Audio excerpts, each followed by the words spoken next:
What up, though? It's America Steve.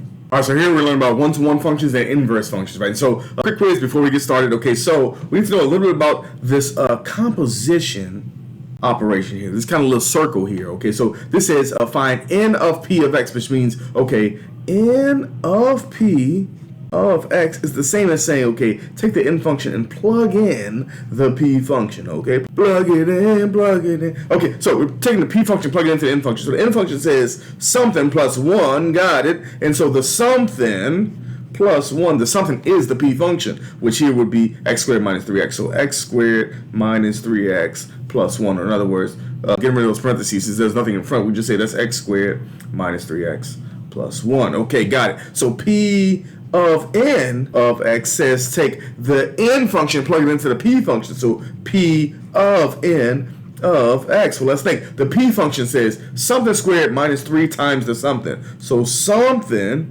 squared minus 3 times the something. What's the something? The n function, which is x plus 1. So x plus 1 squared minus 3 times x plus 1. Now, simplifying, so we plug in and simplify. Simplifying this, we get, okay, x plus 1 squared ends up being x squared plus 2x plus 1. And then distributing that negative 3, we get minus 3x minus 3. Combining like terms, that gives us x squared minus x minus 2. Okay, so there's p of n of x.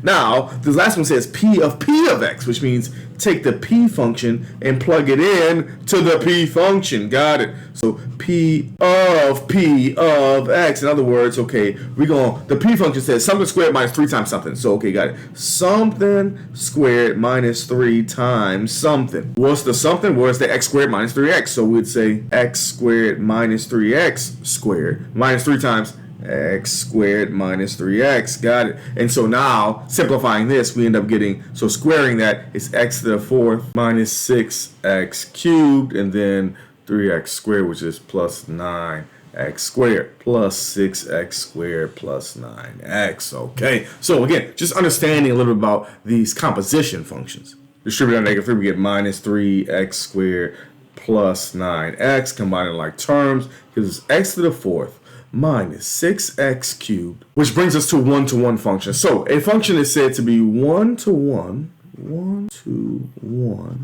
if for a and b in the domain of f, if a does not equal b, then f of a does not equal f of b, or f of a equals f of b, then a equals b. In other words, just like we said with functions previously, we know that for functions, for every x, there's only one y. The x's are not allowed to repeat. Well, one-to-one function says and the reverse, meaning for every y, there's only one x, meaning the y's are also not allowed to repeat. So here's what that means. In a function, we know x values cannot be repeated, but y values can be repeated. Whereas in a one-to-one function, neither the x's nor the y's can repeat. So here's an example. A relation to x, y is given. Determine if the relationship defines y as a one-to-one function of x. So here, okay, we know the x's nor the y's can repeat. So the x's do not repeat here for this first example. And the y's do not repeat. So this is a function, and it's a one-to-one function as well. So one-to-one function. Okay. Well, that's part B. Okay, let's see. The x's do not repeat, but the y's do repeat, right? And so this is a function, but it's not one-to-one. So just a function. But it's not one-to-one. It's not a one-to-one function. Okay, so here, the x's, okay, there's no x's repeated, and there's no y's repeated. In other words, okay, every x there's only one y, and for every y there's only one x. So this is a one-to-one function. Whereas part D, let's see, okay, well, for this x, there's 2 y's. In other words, we know that the x's nor the y's are allowed to repeat for a one-to-one function. Here, the x's repeat, so it's not even a function. It's not a function at all, okay? So not a function. It's definitely not one-to-one, but this one's not even a function. All right, so here, another critical term that we need to know. A function defined by y equals fx is a one-to-one function if, so just like we had the vertical line test, which tells us if it's a function, the horizontal line test tells us if it intersects at the graph in more than one point, it's not a one-to-one function. So vertical line test tells us if it's a function. Horizontal line test tells us, okay, if it's already a function, if it's one-to-one, it has to pass the horizontal line test as well. So like here, okay, it determines if this relationship is a function or not. If it's a one-to-one function. So it passed the vertical line test and it passed the horizontal line test. So we say this one is one-to-one. Whereas here, this doesn't even pass the vertical line test. So it's not a one-to-one function. It's not even a function. It's not a function. So that's another way of given the graph, you can tell whether it's a function or a one-to-one function or not. All right, so example 3 says, using the definition of one-to-one function, determine if the function is one-to-one or not. Well, for each of these, let's look at the graph, right? So like for here, for part A, we know, okay, 4x plus 4. So if k of x equals 4x plus 4, that's a line, right? That's a line. It's a linear function. It has a slope of 4 and widens up to 4. So it looks something like this. But the point is, looking at the graph, we can tell, okay, this passes the vertical line test, so it is a function, and it passes the horizontal line test. So it's a one-to-one function because it passes the vertical and horizontal line test, right? So this one's one-to-one. Whereas part B, we know, okay, g of x equals the absolute value of x minus 7. So that's the absolute value function, which is that V shape, and it shifted, the minus 7 shifts it to the right 7. So it looks something like this. Where's that V shape shifted? Whereas that V shape shifted to the right 7. In other words, it passes the vertical line test, so it's a function, but notice it does not pass the horizontal line test. So it's not a one-to-one function, it's just a function, okay? So function, but it's not one-to-one. All right, so the next thing we need to know is about inverse functions, right? So let f be a one-to-one function, then g is the inverse of said f if the following conditions are both true, and that is, notice that fog that we talked about previously, right? So the fog of x equals x, and the golf, the g of f of x equals x. So this goes back to that composition that we talked about, right? So to know that functions are inverses of each other, we need to check both. Fog has to be x, and golf has to be x. So here, example 4 says, determine whether these functions are inverses or not. Well, let's find fog and golf and see if we get x for both. So here we'd say, okay, f of g of x. Let's find fog, meaning take the g function, plug it into the f function. Okay, in other words, okay, f function says 5 times something plus 4. What's the something? The g function, meaning 5 times x minus 4 over 5 plus 4. And again, fog needs to simplify to just x. Well, here, how does it simplify? The 5's cancel, so we get x minus 4 plus 4, which indeed is x. Okay, so it checks out. We have to check both. We have to check fog and golf. Meaning, okay, let's check g of f of x. And it needs to be x. It needs to simplify to x. Okay, meaning take the f function, plug it into the g function. Well, the g function says something minus 4, so something minus 4 over 5. What's the something? The f function, meaning, okay, 5x plus 4 minus 4 over 5. How does it simplify? Well, let's see. Well, the 4's cancel, so we get 5x over 5, which is x. So it checks out, meaning fog and golf, we both get x, so these are inverses. Yes, they are inverses of each other. They're inverse functions. All right, let's try example 5. So again, we need to find, in this case, it's not fog and golf, it would be p of q and q of p. Okay, got it. So p of q of x, meaning take the q function, plug it into the p function. So the p function says negative 3 plus something over 4. Okay, negative 3 plus something over 4. What's the something? The q function. The q function is 4x minus 3. 4x minus 3. Well, notice this negative 3 and this negative 3 gives us negative 6. So these are not, those don't cancel. We get 4x minus 6 over 4, which is not equal to x.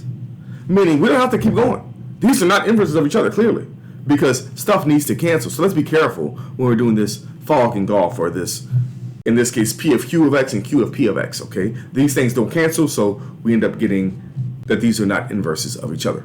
All right, last thing we need to know is how to find the inverse of a function, right? And so in order to find the inverse, it says for a one-to-one function defined by y equals f of x, the equation of the inverse can be found by, and it gives us some steps. Replace f of x with y, switch x and y, solve for y, replace y with the f inverse of x. I have 3 steps. It's summarized by this, and that is call it y, call it y. That's step 1.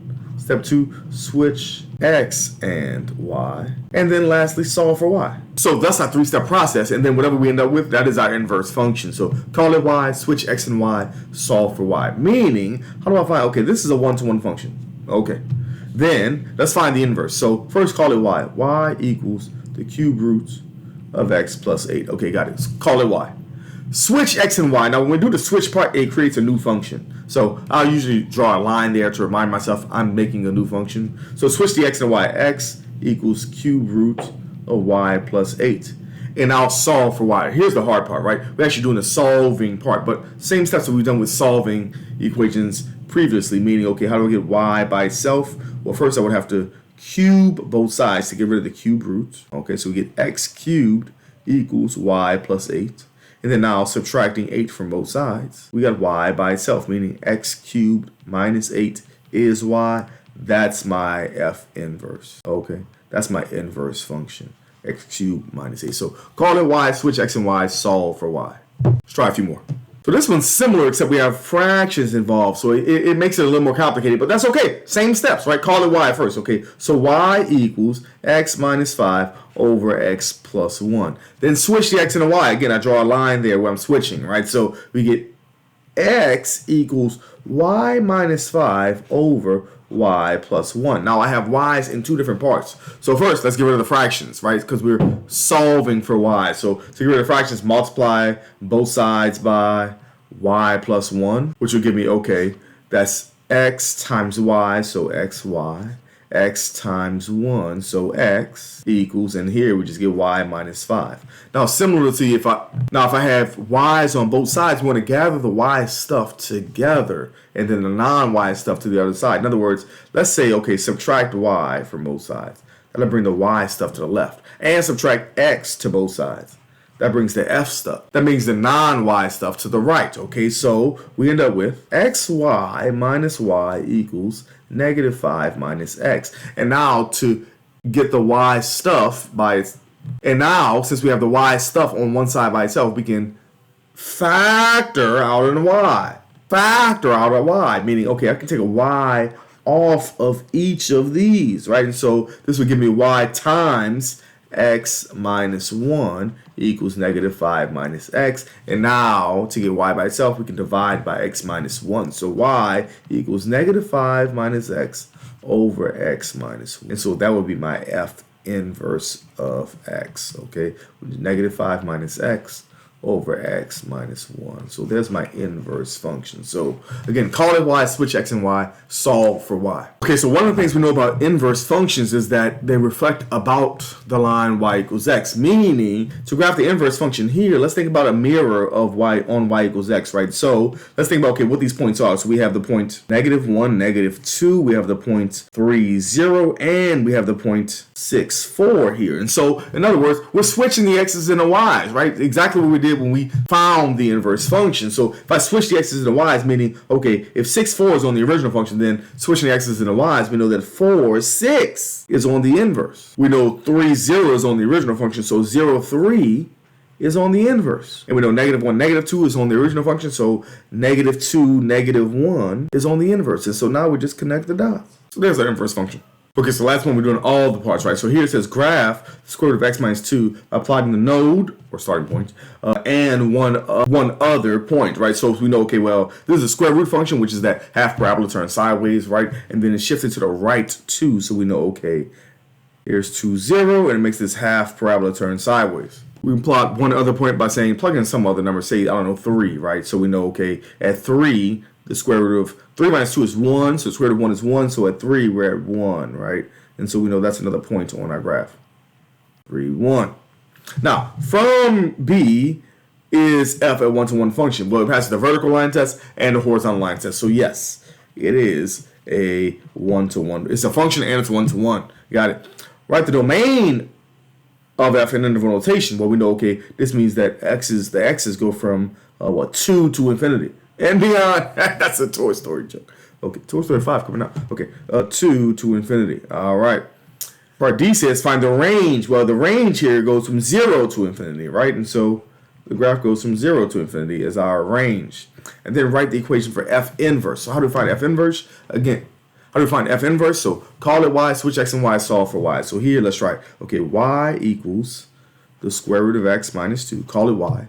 Switch x and y, so x equals y minus 2, and then solve for y, meaning get y by itself. So here we have to x equals the square root of y minus 2. Solve for y, we have to square both sides, so that gives us x squared equals y minus 2. Adding 2, we get x squared equals plus 2 equals y. Okay, so there's our f inverse, right? And that is x squared plus 2. Got it. And now, explain. Next part says, explain why the restriction x greater than or equal to 0 is placed on f inverse. Well, we know that, okay, x squared plus 2 is a parabola, a whole parabola, plus 2. So it should look something like this, right? Shifted up 2. But we know the inverse has some restriction, meaning we have to cut off half of this, okay? So that's the reason why, is that we have to cut off half of this because it's only half parabola turned sideways, right? So that's the reason why, is that f has the restriction x greater than or equal to 0 on f inverse is necessary because the starting point original is 2, 0. So f already has the restriction that y has to be greater than or equal to 0. Okay, so we already know that part of it, hence why we need that restriction. All right, part G says graph y equals f of x and f inverse on the same coordinate system. Again, if we're trying to graph it properly, then we know that this would have to be, okay, well, half parabola going up like this, starting at 2, 0, that would be f inverse of x. And we can see that it's reflected about the line y equals x. So then write the domain of f inverse. Well, the x's and y's switch, or the domain and range switch, meaning we know the domain of f was 2 to infinity, so that's the range of f inverse is 2 to infinity. We know the range of f was 0 to infinity, so that's the domain of f inverse is 0 to infinity. Okay? So that's all as far as our one-to-one functions and understanding a little bit more about compositions. And always remember, math is everywhere.